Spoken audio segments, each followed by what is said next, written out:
So this conversation, Dr. T, exists because there's something that I've kind of noticed, which I feel like is amiss and it's a disservice to the global church. And it's simply this. I feel like a spiritual formation has, for too long, right, at least in recent history, been interpreted from a westernized or a Western framework or a Western mindset. And I feel like when we do that, we miss a lot of things, because when we look at the gift of the faith that was given to us as individuals, it was contextualized within a specific culture. And I believe God, in his infinite wisdom, contextualized it within that specific culture, because there are values on which spiritual formation has to be basically put on, right, or entrenched on. Right. So, for example, I always say this, right? A lot of people think that, our theology informs our sociology, right? I beg to differ. I believe that our sociology informs our ontology, right? And our ontology then becomes the framework from which we view our theology, because we don't see the world as it is. We see the world as we are. And so I was having a conversation with a friend, and he was asking, right, in jest, he's also a melanated, he's one of the melanated masses. So it was a family conversation. But he was asking this, and he was asking about Africa because he's Black American. Okay. And he was talking about, it's kind of been gaining widespread as Pan-Africanism has kind of been gaining a lot of traction. He was essentially talking about, hey, the Bible is, the white man's book, right? Christianity is a white man's religion. And I said to him, I don't think that is accurate. He's like, what do you mean? I was like, there are very few people in a majority world context, whether African or otherwise, that look at the Bible and see a white book, right? That is primarily, and we're going to get into it, but that is primarily because when you look at the Bible, right, from an African or from an ontological or from a sociological perspective, what you see is at its core, it is a book that was contextualized within a culture, right, and gifted to specific people. And there was resonance with us. We accepted it because at the end of the day, it was about a kingdom, and there were a set of values which were very coherent with our Afrocentric framework. So I say that to say, whenever we're having this conversation, we decided to have this conversation because we're like, man, a lot of people approach spiritual formation from the Western framework, whereas there are more coherent frameworks from which to interpret scripture and spiritual formation. And one of those is where we come from. Right. One of those is something that we call Ubuntu. Ubuntu. Come on. I was having this conversation. I'm throwing into this conversation. I was having this conversation with a gentleman. Now, he was not melanated, right? He's American, but he's a G. I love this guy. Right. And I was talking about the concept of Ubuntu, and he goes, oh, yeah, I know Ubuntu. I am because we are. And I was like, yeah, I know you think you know, but do you truly understand what that means? So if we were to define Ubuntu, for example, the word Ubuntu, right, is the plural of the word umuntu. Right? Umuntu is single and Ubuntu is plural. Umuntu means what, Dr. T? Right. Umuntu is the individual. It's the individual. Right. So Ubuntu, basically translated, is the essence that makes us an individual. Right? Would that be an accurate way to kind of put it? Right. Ubuntu is the context. All right. Right. Yeah. In which Umuntu should happen. There we go. In community type. So in a sense, then you cannot fully explain or understand Ubuntu until you understand, right, the complexities or the core makeup of Ubuntu. Absolutely. See, it's funny because when we look at our faith narrative, right, we go to the book of Genesis, the book of beginnings, right? The first thing that we see about God, it says in the beginning, God, right? The story of the human begins in community. Why? Because God, Father, Son, and the Holy Spirit have always existed in community. Yeah. Right? And it is from that particular community that they, in verse 26, then form the individual. And what I like about the individual, it says, let us make man in our image and according to our likeness, right? The Bible tells us that man is a tripartite, 3 parts being spirit, soul, and body. Right? That is essentially what you would call, is that the created man? Right. So understanding that, and I think you laid out pretty great. Yeah. there is two dimensions Yeah. to man, Yeah. even though man is spirit, soul, and body. So you have, if you go to Genesis 2, particularly verse 7 and going forward, there you see that there is what is called, first of all, the formed man. Right. The formed man is the first one on the scene, right? In terms of the physical manifestation, of course. Now, the formed man is formed out of the dust of the earth, and God formed man out of the dust of the earth, right? And then that's step number one. So you have the formed man. The formed man comes from the earth. When the formed man dies, he goes back to the earth. The formed The humus man. right? The human, right? Right. The humus man must be fed from the earth. Right. That's why I always say, man, whatever you eat must look like what it comes at from the earth. That's right? true. All right. Okay. If what you are eating ain't looking like what it looks like from the earth, you're complicating things. So, right? So you're talking about your physiology, right? Physiology. This earth suit, right? Absolutely. All right. So you have the formed man. Yeah. But then the Bible then says, and God breathed, right, his spirit into the formed man. So that word, God breathed into his nostrils. Yeah. That means God inspired. That's the word inspirare, which means God inspired himself into the formed man. So now you have the created man now, right? Yeah. Being inspired into the formed man. Right. Because remember the timeline of the created man is not necessarily limited to the context in which the formed man is. We know the created man existed in God, right? So God created man, and then he breathes the created man into the formed man, and then the man becomes a living being.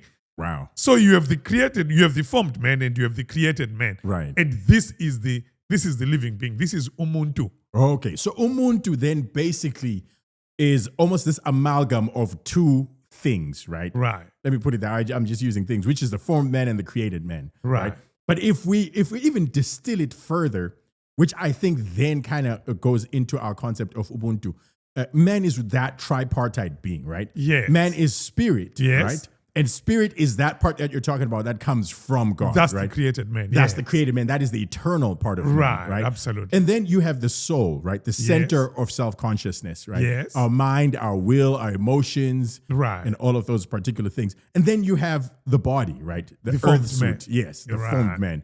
So I see what you're essentially talking about. That is how you would essentially, and I feel like in order for us to truly understand, right, that essence or the culture or the context of Ubuntu, we need to begin by that particular understanding.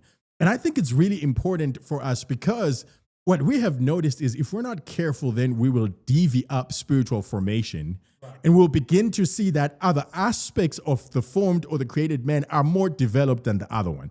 And you know what I've noticed, which is pretty interesting, Dr. T? It's specific cultures and contexts have actually almost championed specific aspects of spiritual formation. It hasn't been this comprehensive, right, formation of the whole man.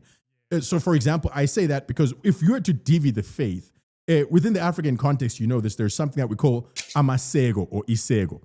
And what isego is, it's basically if you're cooking or something, there's three, it could be rocks or whatever it is that the pot sits on. And it always isego speaks to the foundation of something. Amasego, it speaks to the foundation of specific things, right? And from that Afrocentric perspective, we notice that amasego of our faith or isego for our faith is tripartite in this particular way. There's what we call ortho, right? Praxis. Orthopraxy means right action, ortho and praxis, right? Then the second part of that isego, or that, think of a tripod, right? Which is a contemporary thing. The second part of that is what we call orthodoxy. Ortho, right, doxy, right? Doxology, belief, right? This is where we see a lot of, in the Western context, kind of like a lot of our faith formation theology, all these renowned theologians, they kind of speak to it in a particular sense. Then the third aspect of that is what we call orthopathy, right? Right feelings, pathos, ortho and pathos. And basically that's where it talks about our mental health, right? Our soul care and all of those particular things, right? The spirit, soul, and body, man, it's almost like they're aspects right, of faith formation, which can be directly to that. But now the danger that we've kind of run into is even when we look at it, for example, the West has just decided to claim and get the corner and become practitioners of orthodoxy. Right. It's what is your theology? Is it right theology? Is it framed the right way? We as the African church, right? We believe that our faith is a praxis. Izenzo kungemazwi. Absolutely. What does that mean, Dow? Can you translate? Well, that means actions and not just words. Yeah, that's exactly right. Your action determines what it is. If you're a Christian, you act a specific way.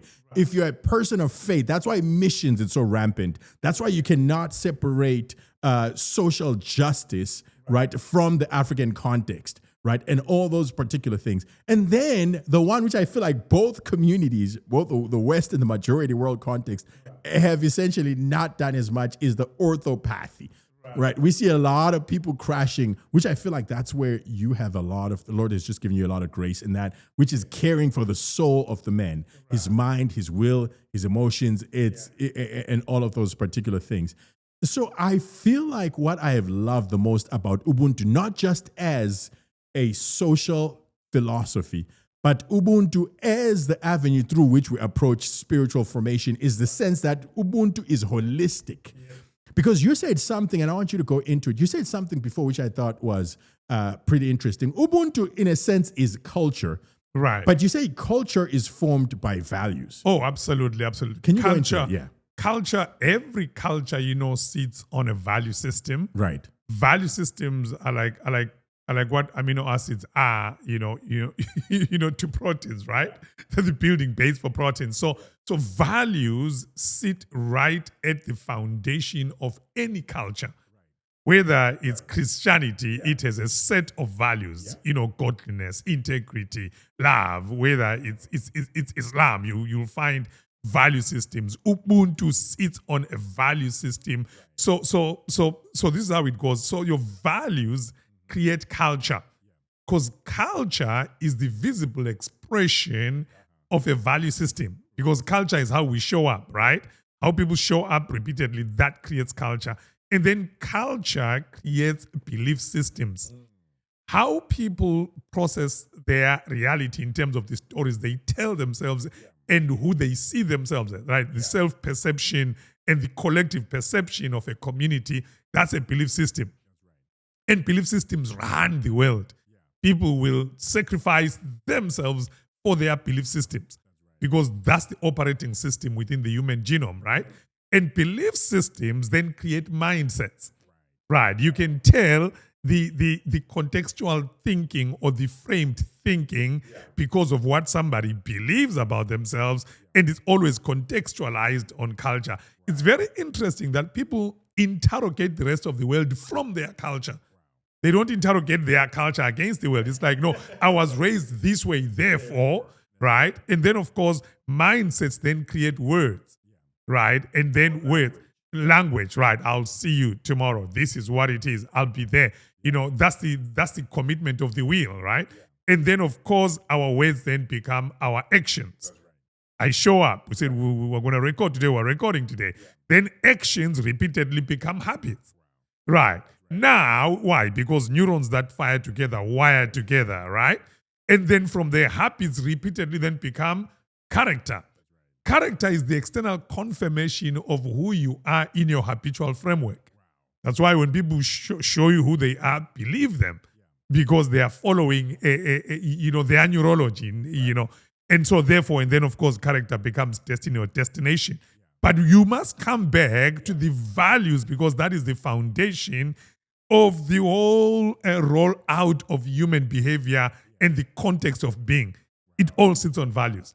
Wow. I think first of all, that's interesting, because could you kind of take us through, you say this leads to this and this leads to coming from values. Can you just really quick just hit those points and then All right. Yeah. Absolutely. So values create culture. Yeah, culture creates belief systems. Yeah. Belief systems create mindsets. Yeah. Mindsets create words or language. Language becomes actions. Yeah. Actions become habits. Habits become character. Yeah. And character becomes destiny or destination. Wow. So basically you are saying you can look at your destination and where you are, and reverse engineer it all the way to your value systems. Oh, absolutely. That is why changing behavior for behavior's sake is very difficult. If you don't go back and identify the sponsoring values. Yeah. You know, it's funny that you say that, because one of my favorite narratives within the Bible, right? And you know this because it's deeply resonant within our Ubuntu culture, context, and framework, is the story of the prodigal. Yeah. Right. And there's basically this study that they apparently did to where they decontextualized it from the faith. Right. And they told the story of the prodigal in this particular way. They told people, and if maybe you're new to the faith and you don't know what the story of the prodigal is, but there's this son and he goes to his father and he asks for his inheritance. The father gives him the inheritance, right? And then he goes straight to Las Vegas. And the Bible says, right, he spends it on whores and riotous living, right? And then when he's completely got nothing left, he's like, man, I got to go back to my dad. So he goes back to the father.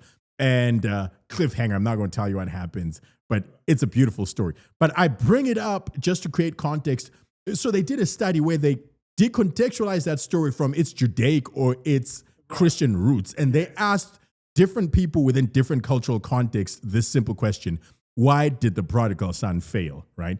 So they went to the Latin American context and say, why did he fail? They said, oh, it's very simple. It's because he was a foreigner and nobody wanted to help him, right? They went to the Russian or the Soviet context and they asked, why did he fail? He says, well, he failed because there was a famine, right? And they went to the Asian context and say, why did he fail? They say, well, he failed because he disobeyed his father and he brought shame on his family. They went to the motherland, our context. And they said, why did he fail? Well, he failed because he moved away from supportive community. And then they came back to the US context and say, why did he fail? And they say, oh, where do I start? He had bad life coaching. He made bad financial decisions. He didn't have diversified portfolio. And, right, he was cut off from the father's inheritance. So the exact same, what that is, I think, is such a clear example of what you call ethnocentrism, right? Which is what you said, which is gauging the benefits or the values of something based on the value systems of your culture. So the reason I think Ubuntu isn't just this is how we can interpret faith formation is the simple fact that there are different iterations of Ubuntu across different things. When you read Deuteronomy, you will see that the values in Deuteronomy are very consistent. It's like when you're fighting with an enemy, there's specific things you don't do. There's rules of engagement. If you borrow you hold somebody's coat as collateral, at the end of the evening, you take it back to them.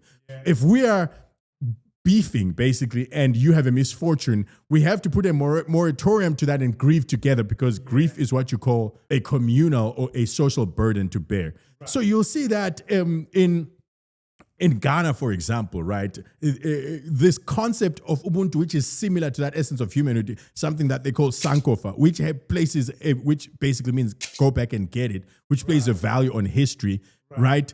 Ubuntu plays a value on community, Judaism, so all of those particular things. But what you're saying is the reason there could be so much coherence across cultural contexts is because Ubuntu is a culture that is based on values, and those values are eternal values. Those values come straight from God. Oh, absolutely. Those values are very godly. I mean, without getting too much into it, just a couple of them. You know, Ubuntu is the context in which we live out our humanity in community, right? For example, you know, within the culture, respect. You know, we give respect. You don't have to earn it. If I meet you, the first thing I do is I give you respect, right? And you will find that, you know, truth, honesty, integrity. These are all values that contextualize Ubuntu. You know, care, you know, empathy, and all of those. They contextualize the culture of Ubuntu because you know what pretty much Ubuntu is. I am because we are. Exactly. You know, and I think that's really interesting. The reason I believe, and I want to reiterate this, the reason I believe that Ubuntu is a conversation that needs to happen around faith formation is simply this. When we look at a lot of the Western church, right, the culture that is shaping a lot of faith formation comes from a relatively younger civilization. The US, for example, it's only 400 or so years old. But the Zulu, the Ndebele, the culture that we essentially come from, right? And there was a man called Robert Levine in a book called The Geography of Time. But what he was essentially saying is that there's always a constant evolution, even in specific cultures and specific civilizations. Let me put it that way. You're talking about when you start your civilization because right, there's a vested self-interest in building. The dynamics are very utilitarian. You see that it's the same thing. It's synonymous with all immaturity. You're very me-centered, right? And I believe the American context is that way specifically because we're still relatively younger. We're still building. Therefore, the language is utilitarian, right? Therefore, it's like, what can you do for me? Therefore, the relational dynamics are essentially utilitarian. But when we look at Ubuntu, and we'll go more into this particular concept that I'm talking about, Ubuntu, it's such an ancient and established civilization that I feel like for a lot of people, it could be, right, the framework, which then essentially goes, we have built our civilizations. We have matured into a place to where now we see the value of the collective. And in its essence, I believe if you're distill Ubuntu to its very essence, it is that. It is when we find the true value of who we are based on our cultural or communal contribution and the best of that to other people. And so here's what, let me ask you this question here as we wind down.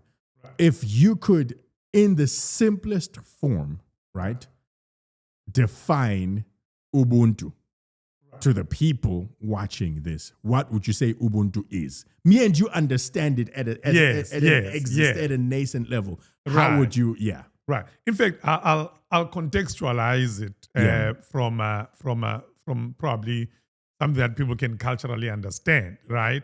So Ubuntu, I know everyone understands the fact that, well, it says I am because we are, right? I find my individual uniqueness in our collective expression. But what does that mean? Well, when society, came up, so in Africa, for example, we didn't have mirrors, right? We didn't have mirrors. And because we had no mirrors, there was no individualistic outlook on myself. I couldn't introspectively recalibrate, right? Yeah. So now I could only understand my identity on the basis of how I reflected on the community. Wow, that's good. So then how I impacted on you became the feedback that then informed me of who I was. So your identity was shaped collectively by your interaction and the feedback of the community around you. Absolutely. It even gets deeper than that, right? So that then how I then saw myself was always in the context of community. Because that is how we are created. We are created interdependently. In fact, I'll go so far as to say that the indictment of the 21st century is the ascension of the self-concept, where man has risen to sit on the seat of his own life, and it's all about me. Me. Everything is contextualized as me. But when you look at the actual essence of man, man is created to be interdependent and not just independent, right? That is why, you wear clothes you didn't make. You use toothpaste you didn't make. You drive a car you didn't make. Even the worst dictator is still dependent on somebody else. So the whole context in which men must operate is a collective context. And that is the blessing of Ubuntu. It is the culture, it is the context, it is the environment, it is the atmosphere in which the individual finds, operational excellence. So in a sense, here as we shut this down, I would almost even say a more accurate maxim for what Ubuntu truly is, right, would be umuntu ngumuntu ngabantu. Oh, come on. Right. Come on. Could you translate that for people and then they can join us in the next conversation? What does it mean when I say umuntu ngumuntu ngabantu? Umuntu ngumuntu ngabantu means the individual is defined through how they interact with everybody else. So even a shorter way would be say the human is humane through humanity. Come on. That's exactly what it is. Y'all, Join us for the next conversation because, Dr. T, I feel like we need to go deeper into two aspects. Number one, into the ontology of the individual specifically, how God uniquely made the individual. And then I feel like that's going to be a beautiful segue into the then concurrent conversation about that, which is how a person, an individual, can then show up and contribute communally in a sense to where they bring the most value. Makes sense. Love it.